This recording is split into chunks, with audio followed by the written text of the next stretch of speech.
Is anyone here a fan of Superman?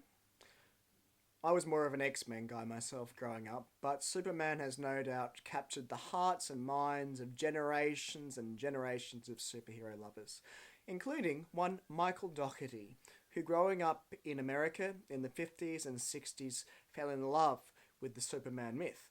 So much so that when he became a celebrated composer, he jumped at the opportunity to celebrate the 50th anniversary of the first appearance of Superman in comic books by writing his Metropolis Symphony in 1991.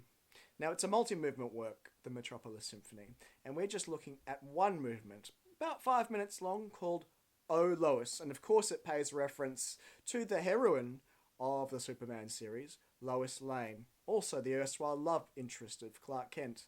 In any case, while we normally get tempo markings, often in Italian and music, allegro ma non troppo means fast and lively, but not too much. Michael Dougherty's tempo marking of O Lois is faster than a speeding bullet, which I think is very appropriate.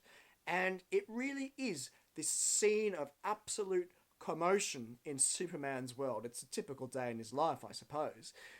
This piece is very polyphonic, and it's how it sounds: poly, many, and phonic voices. A lot of voices that intertwine, that make harmonies and come apart and run over the top of each other. It was a style of music that, among others, Johann Sebastian Bach pioneered.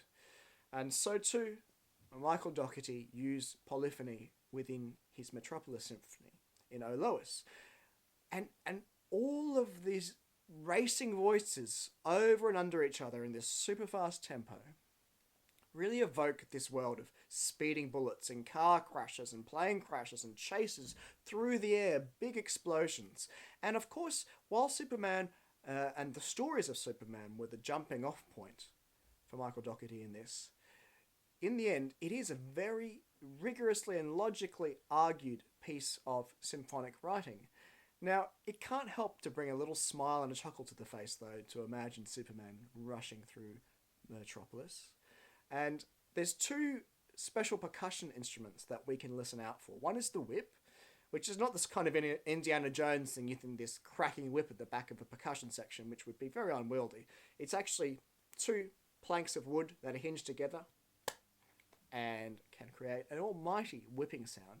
And also something called the flexitone, which is a little metal mallet suspended between two thin sheets of metal, and it's held in the hand of the percussionist, and you'll know it when you hear it. Is the sort of sound you'll get. So here we are, O Lois from Michael Dougherty's Metropolis Symphony.